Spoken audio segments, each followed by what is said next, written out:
Boone and Crockett Club presents Goat Hunting Bug by David K. Muller, 23rd Big Game Awards Program. In this story, David proclaims that he's a trophy hunter and had been for many years.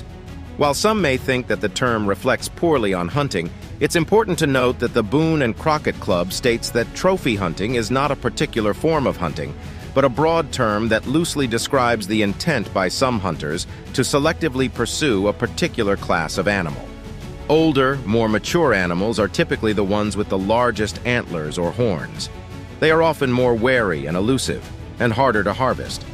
The club understands that hunting such animals under fair chase conditions reduce the hunter's chance of success by requiring more skill and self-discipline.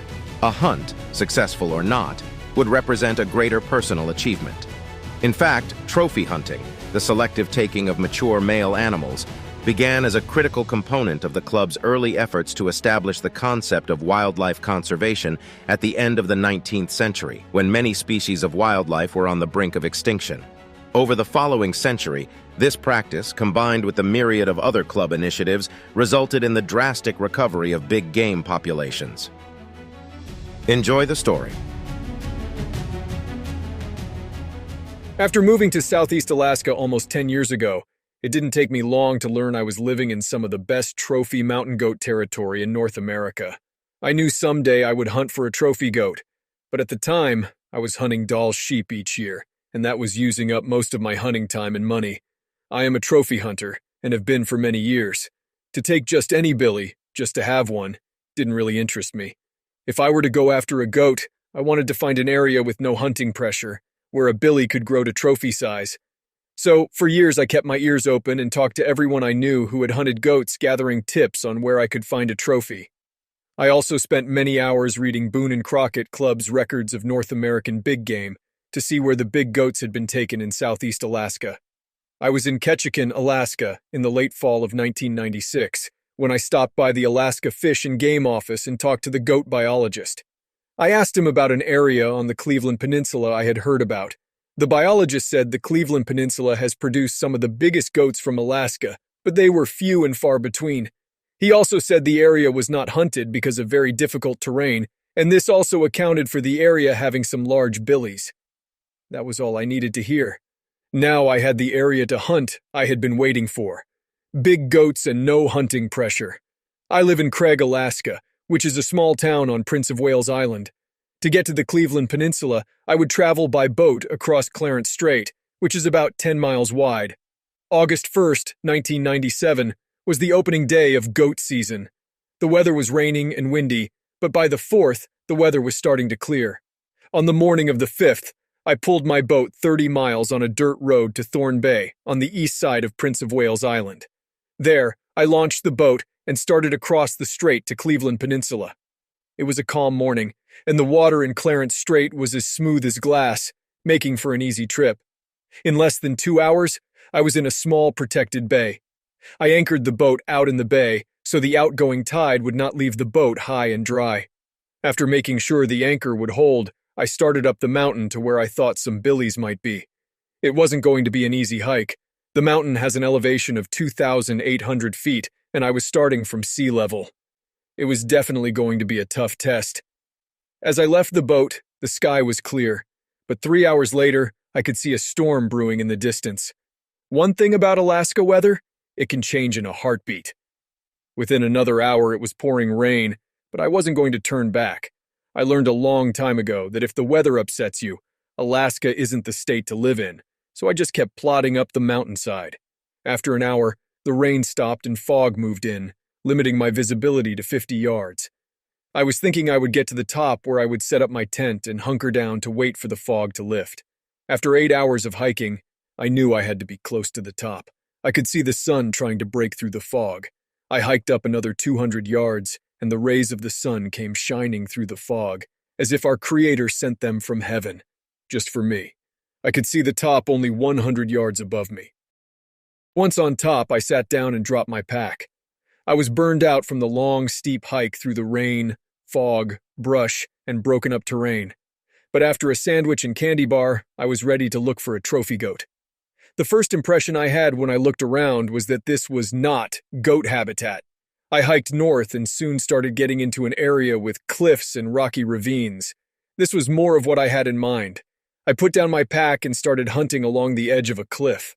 I slowly worked my way along the edge, glassing down the rock ravines and cliffs below me.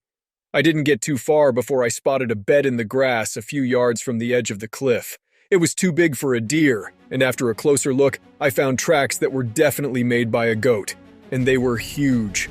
They also looked to have been made that morning, so I carefully eased up to the edge and looked below.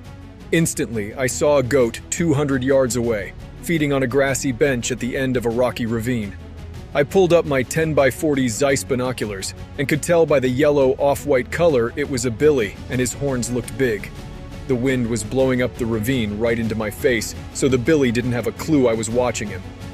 I slowly started down a ridge to the right from the ravine in which the billy was feeding. I stalked to within 50 yards of him and laid my .300 Weatherby across a large rock. I took one more look through the binoculars. Even though I was so close, I could hear him eating grass. He was definitely a trophy mountain goat. His horns were very long with heavy bases, and with the sun shining down on him, he was a beautiful sight.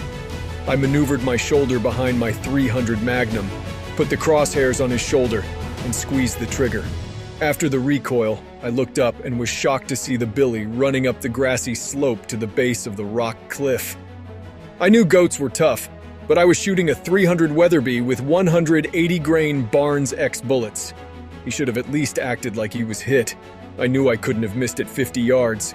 I quickly chambered another round and threw the rifle up to my shoulder, putting the crosshairs on his shoulders. Just as I was beginning to squeeze the trigger, through the scope, I saw the goat's hind legs bend and start to shake. It was now obvious that he was hit hard. The billy then fell over backwards and rolled down the grassy slope to his final resting place. I carefully made my way down to him and could not believe how big his body was, and his horns looked very impressive. I knew I had a trophy goat, and one that would qualify for the records book. He was magnificent, and for a long time, I just sat there beside him on that mountain, thinking how lucky and thankful I was to get such a beautiful animal. There were more storm clouds coming, so I quickly took some pictures. In 2 hours, I had the billy caped, the meat boned out and in my pack. I made it halfway down the mountain that night before it was too dark to go on. I stayed right there on the mountainside, and the next morning headed down the rest of the way to the boat. After an hour-and-a-half boat ride, I was back at Thorn Bay. I couldn't wait to show the trophy to my wife, Rhonda, and my 3 kids, Ashley, Kyle, and Wyatt. I knew they would be excited too. Once I got home, I green-scored my billy at 55 7/8 points.